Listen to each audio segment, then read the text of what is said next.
Em 2021, o perfeito será visto em você.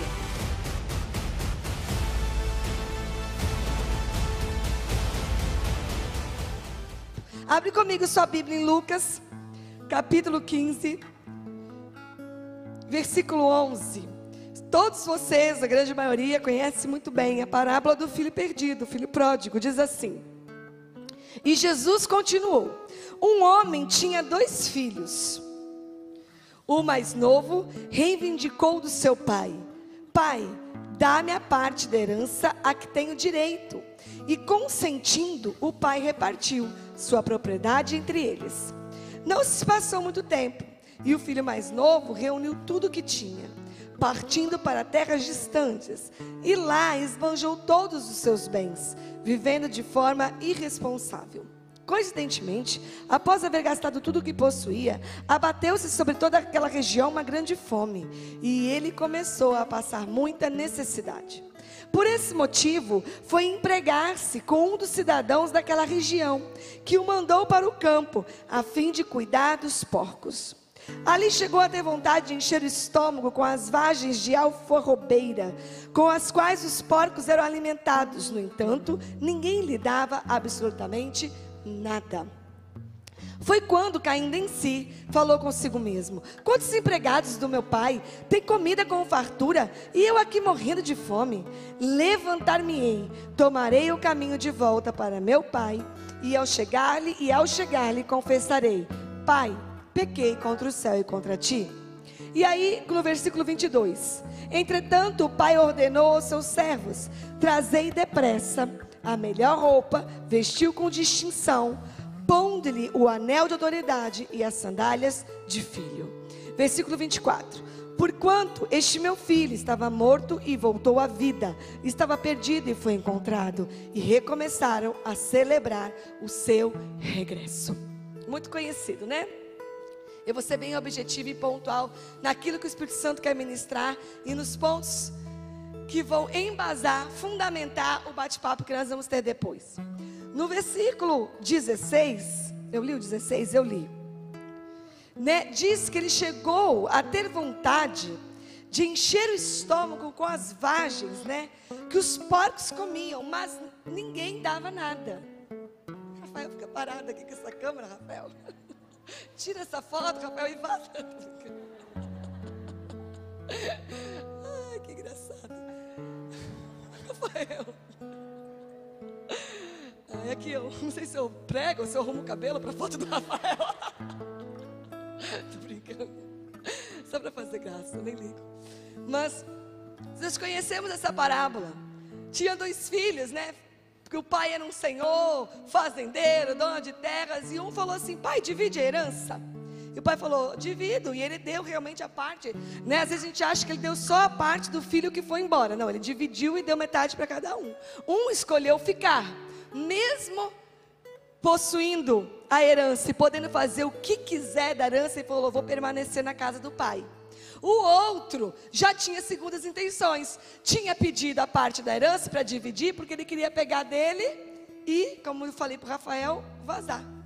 E ele vazou com a parte da herança, cheio do dinheiro, rico, vazou e foi para terras distantes. Nessas terras distantes, diz que ele gastou tudo de qualquer jeito. Ele gastou à toa, vamos falar assim, né? Gastou com coisa que não necessitava, com coisa que não era legal. Ele virou pó, a herança dele. Pode ter, não é? Pode ter cheirado pó, né? Foi embora. Acho que naquela época eram outras coisas que ele gastou. E aí, diz a palavra que lá onde ele estava, longe do seu pai, da sua casa, diz a palavra que teve uma terrível fome. Coincidência ou não, né? Porque quando a gente está a fim de vazar, a gente não está num bom momento para fazer escolhas e escolher boas terras, bons lugares para se estar, né? E ele, achando dono de si, cheio do dinheiro do bolso, imagina um jovem: vou viver minha vida, meu pai não manda mais em mim, vou fazer tudo do meu jeito, e cheio de dinheiro no bolso, espírito de rebeldia, e podendo fazer e gastar. Ele escolheu ir para uma terra que para ele era interessante, ele tinha os motivos dele para ir para aquela terra.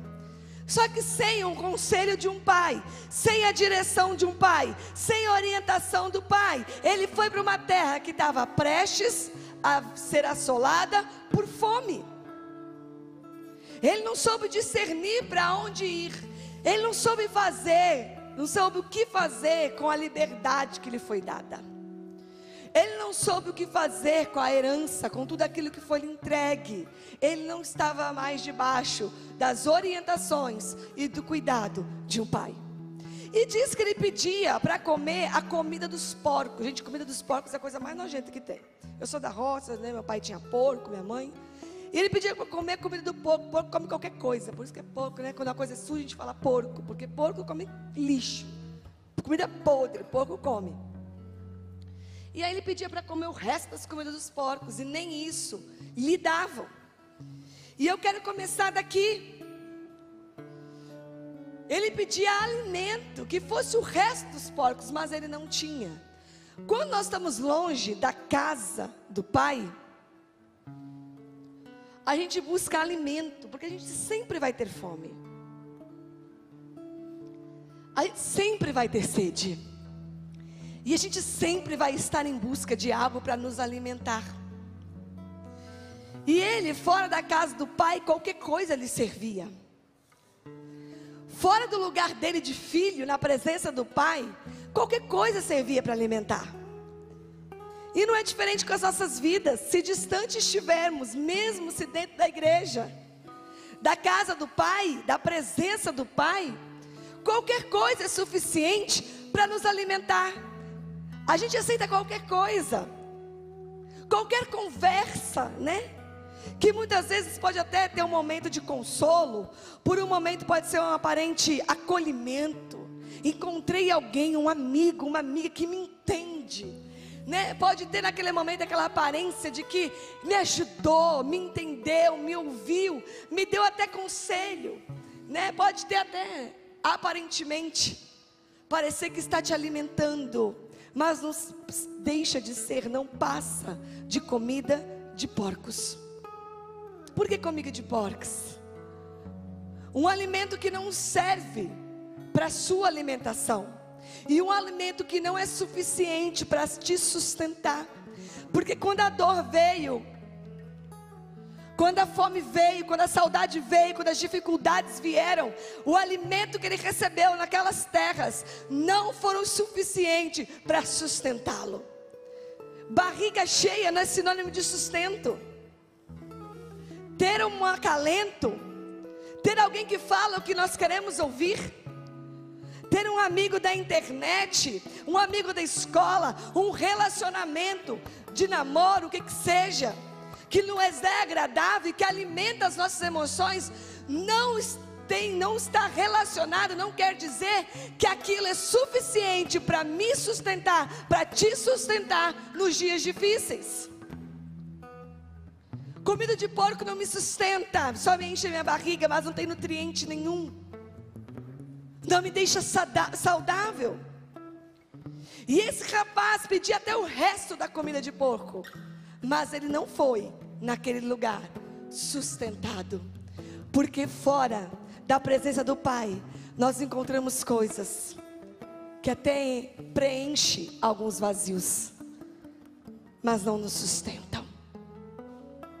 Até mata temporariamente a nossa fome e sede de afeto, de carinho, de atenção, mas não são suficientes para nos sustentar e nos manter de pé em todo o tempo, e principalmente nos tempos difíceis. O único alimento que nos sustenta é através do pão vivo descido do céu. Tudo que vem a partir desse alimento é suficiente para nos sustentar. Tudo que vem a partir dele, ele que é a palavra, ele que é o pão vivo que desceu do céu, que habitou entre nós e escolheu habitar entre nós e escolheu morar em nós, viver em nós. tudo que é a partir da vida de Cristo, sim, aí é alimento suficiente para nos sustentar. Deus não quer, estou usando um termo aqui só para explicar, Deus não quer encher a nossa barriga, Ele quer nos alimentar de maneira que estejamos sustentados. Porque situações de dor vêm para todo mundo, independente da idade. Estou certo ou estou errado? É só adulto que tem problema? Pelo que eu converso com jovens e com adolescentes, não é. É só adulto que tem motivo para ficar preocupado? É só adulto que chora? É só adulto que tem angústia? Sim ou não? Sim ou não? Não. Nós todos precisamos estar sustentados com um alimento que nos deixa preenchidos de uma maneira, uma água que sacia a sede, de maneira que nunca mais teremos sede. E nos dias não tão legais, nós poderemos então dizer que estamos sustentados. Sustentados. E esse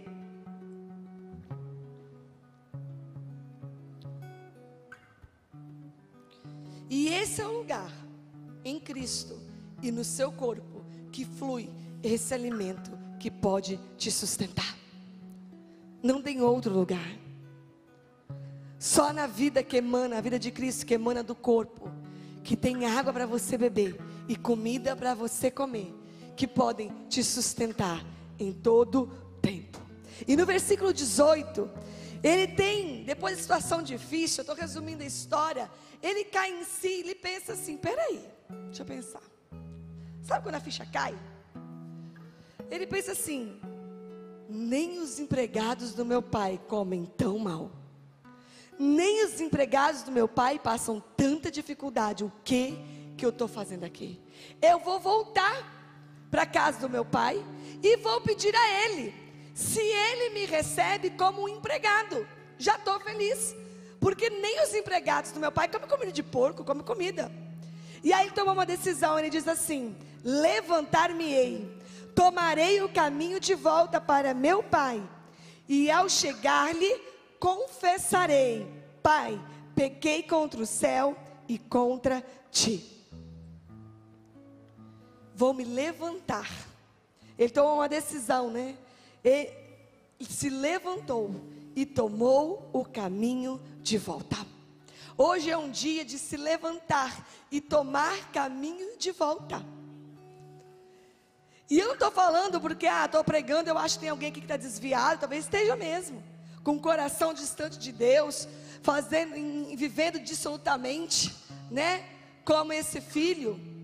Pode ser que sim, mas pode ser que tem pessoas que estão todos os dias aqui conosco, e estão precisando se levantar e tomar o caminho de volta para a casa do Pai, para a presença do Pai, para a intimidade do Pai. Porque muitas vezes a gente está dentro da igreja o tempo todo ouvindo, mas não vive como um filho, inteiramente como um filho.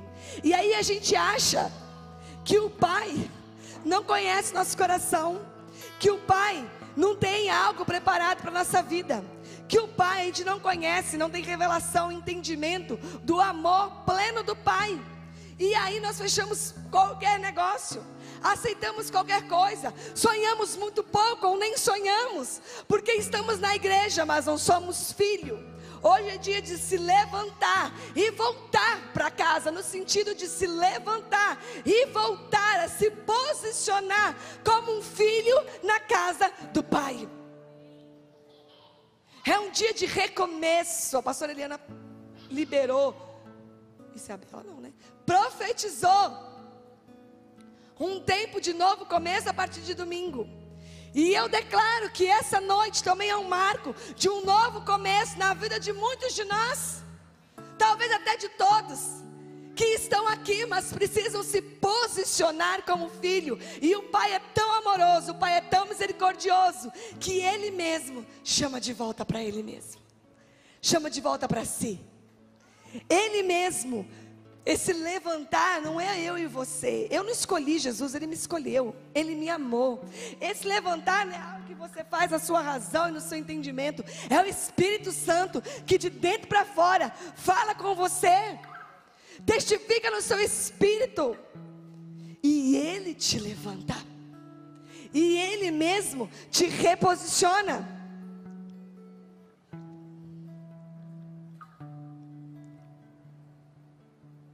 Ele tinha um pai, mas ele não tinha mais o convívio do pai.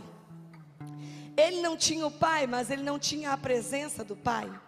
Ele tinha o pai, mas ele não tinha mais comunicação com o pai. Ele tinha um pai, mas ele não tinha mais intimidade com o pai. E isso é possível acontecer com as nossas vidas.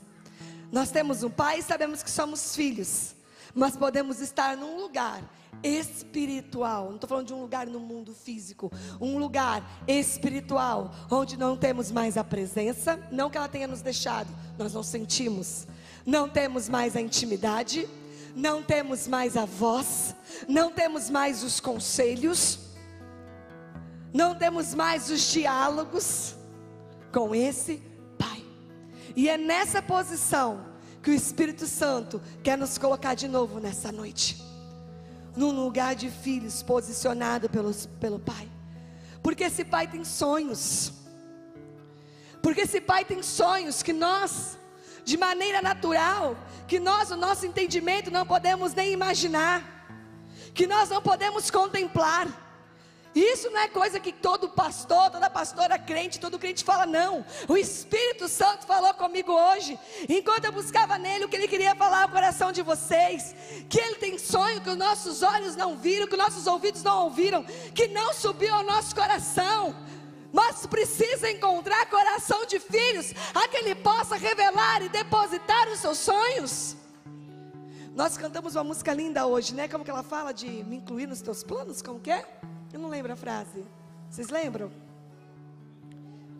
Me envolva na tua história, né? Eu ouvi plenamente, claramente o Senhor responder, né? Entre na minha história. A música é linda, tremenda. Me envolva na tua história. Nós todos já fomos envolvidos nessa história, mas nós precisamos nos posicionar nela. Nós precisamos dizer sim para ela. Nós precisamos escolher essa história. E você fala assim, pastora, que história? E eu te falo, se posiciona como filho, porque passo a passo, página por página, Ele vai te revelar essa história. Você já está envolvido. Se você está aqui sentado hoje me ouvindo, você já está envolvido nessa história. Talvez você não a conheça, talvez você não saiba o que está escrito na próxima página. Não tenha medo da próxima página. Não tenha medo da próxima página, porque Ele te ama, e os planos dele são de paz e não de mal, para dar o fim que Ele deseja. Às vezes as coisas não acontecem como nós gostaríamos, o que não quer dizer que são planos de mal. Às vezes acontecem coisas que doem, o que não quer dizer que são planos de mal, pois Ele nos ama. Fala assim comigo, na altura que eu possa ouvir: Ele me ama. Agora você vai falar com uma verdade, você vai profetizar, você precisa declarar. O seu espírito, ministra o seu espírito, diga assim: Ele me ama. Às vezes é difícil, porque às vezes a gente não conheceu muitos amores no padrão do amor de Deus. Às vezes a gente não desfrutou de um amor de pai, de mãe, num padrão do amor de Deus. E quando eu falo assim, Ele me ama, legal, Ele ama o fulano, ciclano, ama todo mundo. Ai, Deus ama todo mundo é filho dele, todo mundo foi criado por Ele, ama todo mundo, Ele ama, né? Aquela coisa assim, Jesus te ama, né? Aquela, tipo, Deus é fiel, que a gente, todo mundo solta aos quatro ventos, e parecem frases que se tornam rotineiras e cotidianas. Não, olha para mim, Ele te ama, pontualmente a sua vida, pontualmente a sua vida, Ele te ama. Ah, mas Ele ama tanta gente. Ele ama tanta gente. Olha para a cadeira do lado, olha para o outro lado, olha para trás. Ele ama, Ele te ama. Quantos bilhões de pessoas existem no mundo? E quantas pessoas têm a revelação desse amor? Ele te ama. Quantos jovens existem em Taubaté e quantos têm a revelação desse amor? Ele te ama. Quantas pessoas estão nessa cidade fazendo tantas coisas nessa hora, e você está aqui ouvindo Ele dizer que te ama. Você não é mais numa história. Ele te ama. E Ele te incluiu no seu plano eterno. E existe um propósito eterno de Deus. E cada um de nós tem um lugar e um papel nesse plano, nessa história do qual Ele já nos incluiu. Fala assim: Pai. Não ouvi, fala: Pai, qual é a minha parte na sua história? Sabe qual é a primeira resposta dele para você? Você é meu filho. Você é meu filho. Descansa. Você é meu filho. Descansar como? Se eu nunca pude descansar com o cuidado do meu pai, com o cuidado da minha mãe. Por isso há o corpo de Cristo, onde há a manifestação do caráter de Deus Pai, para que a gente possa ser conectado, para que a gente possa ter a revelação através da manifestação do amor de um Pai perfeito em amor, que é o Filho.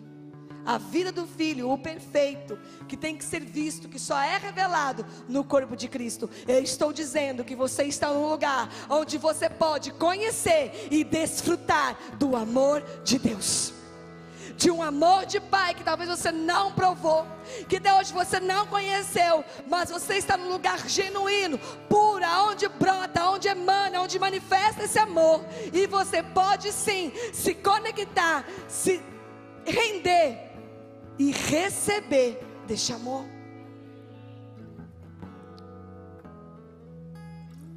Dia de tomar o caminho de volta é dia de oficializar dentro de você a quem você pertence.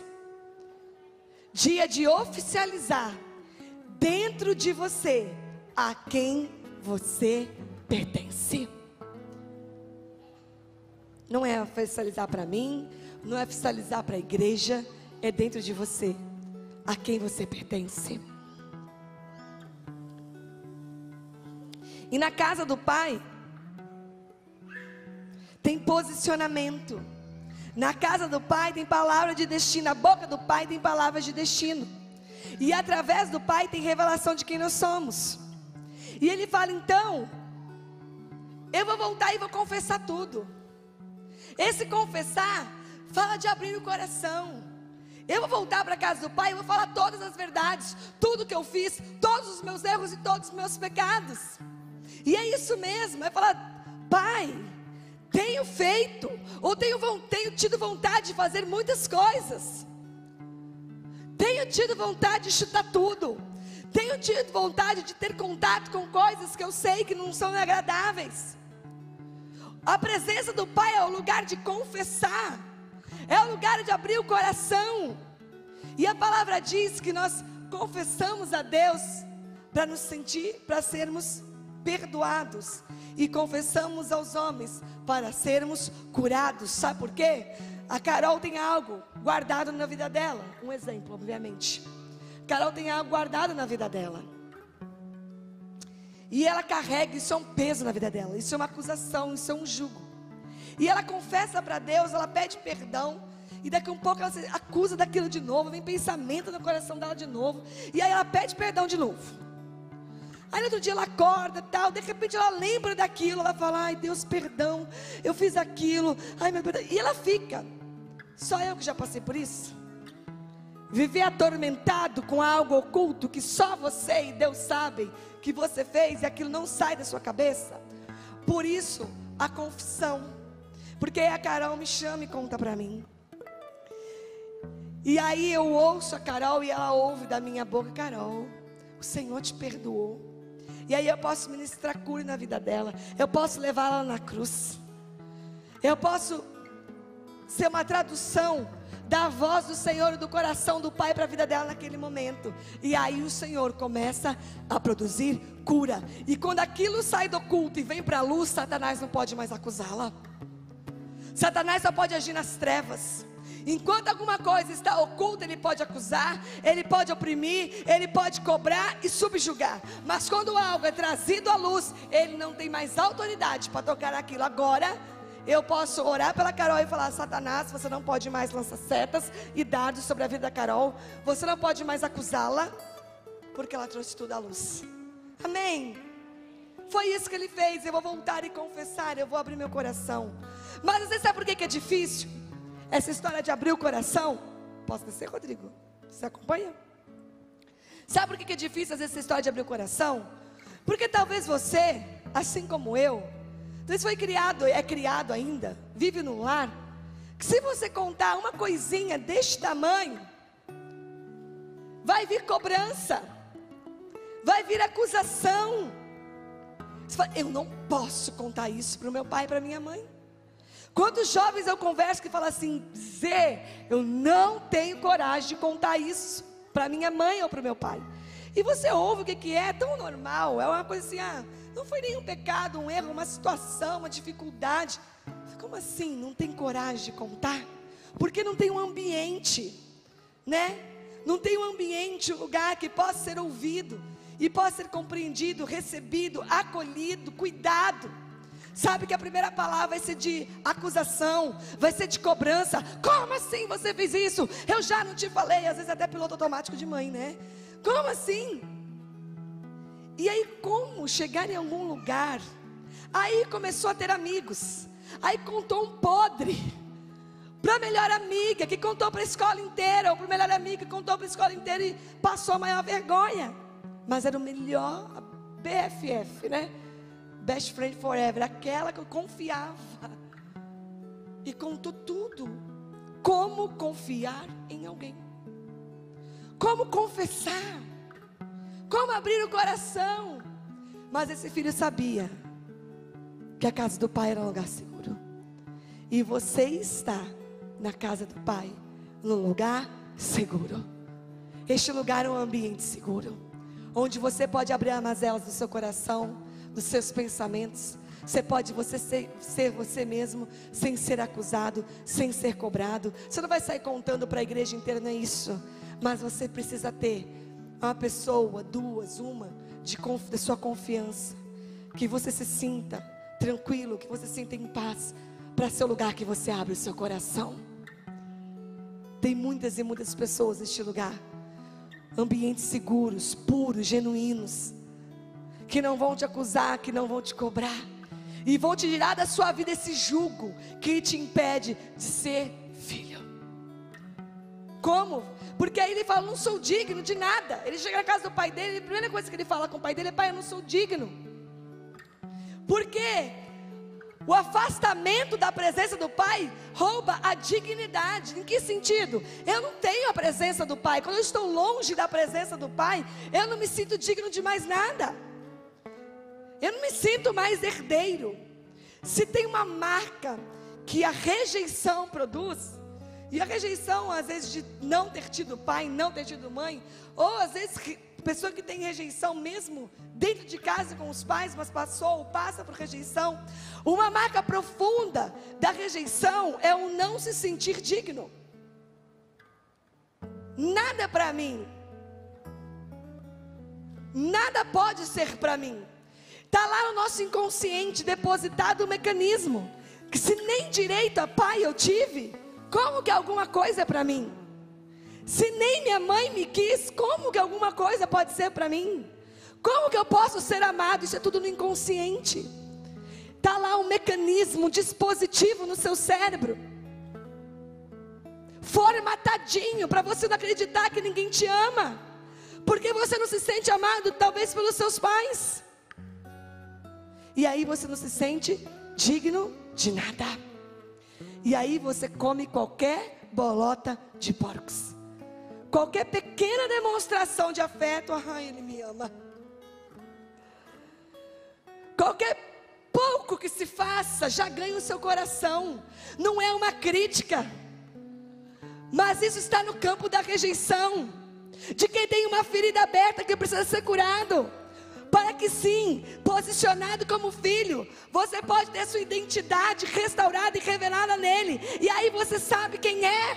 e sabendo quem é nele, através da vida dele, você não come mais bolota de porcos, porque você sabe quem é amado, você sabe de quem é filho. Eu já rastejei por bolotas de porcos, quando eu não sabia de quem eu era filha, mas um dia esse amor tomou a minha vida, e foi um processo de muita cura, de muitas marcas que tiveram que ficar para trás, de muita confissão, de muita libertação, de muito cuidado no corpo de Cristo, para que eu pudesse saber que eu sou filha e me sentir digna.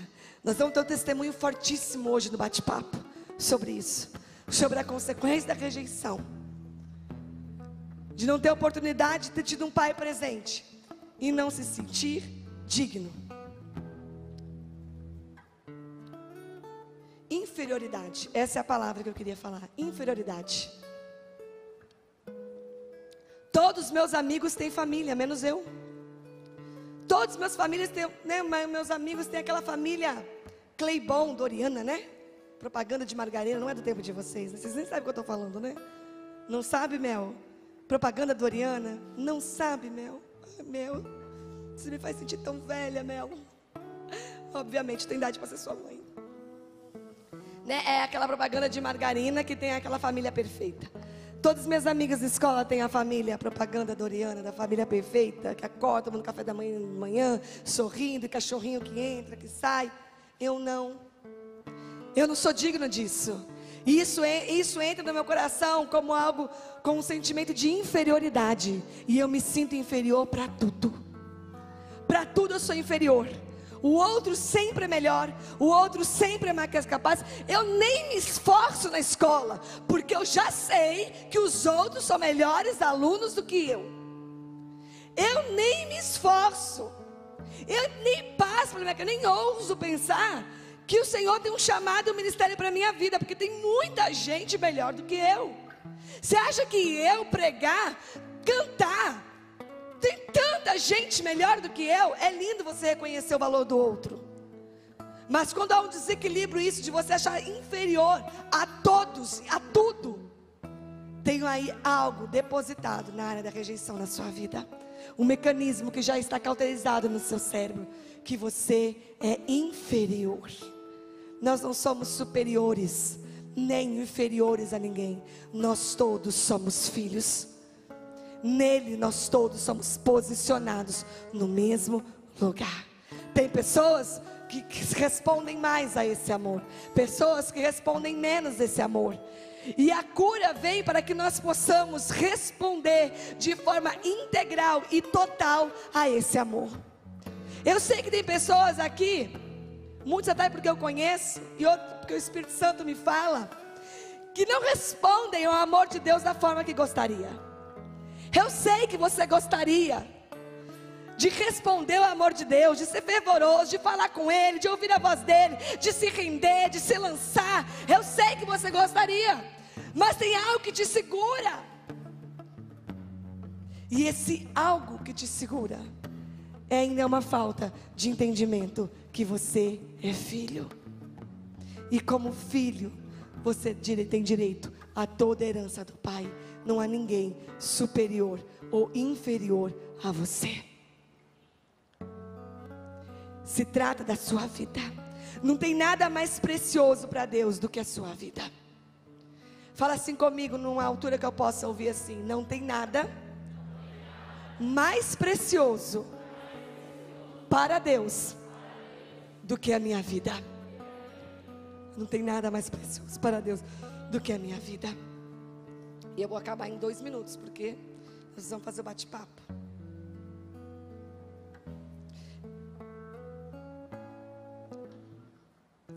E nesse contexto, tem pessoas, tem jovens, tem adolescentes que não acreditam que são, simplesmente que são. Pessoas que não acreditam no sentido da sua própria existência. Tem pessoas que não acreditam que há um sentido na sua existência. Há um sentido na sua existência. Há um propósito para a sua existência. E você vai crer nisso. Você vai crer nisso, porque você vai ser tomado pelo amor de Deus de tal maneira que você vai crer nisso. Você não simplesmente nasceu, há um sentido para a sua vida. E aí que nós sabemos o que acontece, né? O que acontece quando, olha aqui para mim, que a gente vai encerrar agora em 2 minutos. O que acontece quando o filho chega? Ele estava preparado para dizer para o pai: não quero nada, quero ser me receba como um dos teus empregados. O que o pai faz? A tal da festa, né? Manda matar um novilho, bababá. E o pai coloca 3 coisas nele. Coloca vestes, dá vestes, coloca sandália e coloca anel. Vestes fala de distinção, uma veste comprida, né? Vestes fala muito de posicionamento. Você reconhece um juiz se você vê um vestido? Olha aqui para mim, você reconhece? Você reconhece um médico se você vê-lo vestido? Reconhece? Vestes fala disso. Você reconhece um estudante de uniforme da escola? Você sabe que ele é um estudante? Olha que coisa horrível, uma menina vestida de mulher não fica muito nada a ver. E uma mulher vestida de menininha também não fica muito nada a ver, com todo respeito a estilos e gostos. Mas veste fala do tempo. Vestes fala de posição. E o pai, a primeira coisa que faz é colocar uma veste nele, posicionando ele de novo como um membro daquela casa. Posicionando ele de novo. Ele tira as roupas de mendigo do filho e põe vestes da família. O pai pega e coloca vestes que distinguiam quem ele é. E é isso que o pai faz, mas ele não faz de fora, ele faz de dentro para fora. E o Senhor quer nos dar as vestes desse tempo, vestes de filhos, que nos distinguem dos escravos. E aí o pai coloca um anel. O anel representa autoridade. O pai devolve a ele a autoridade de filho. Porque como um mendigo, como um escravo que ele tinha sido na outra terra, ele não tinha autoridade para nada, para fazer nada, para decidir nada, para resolver nada.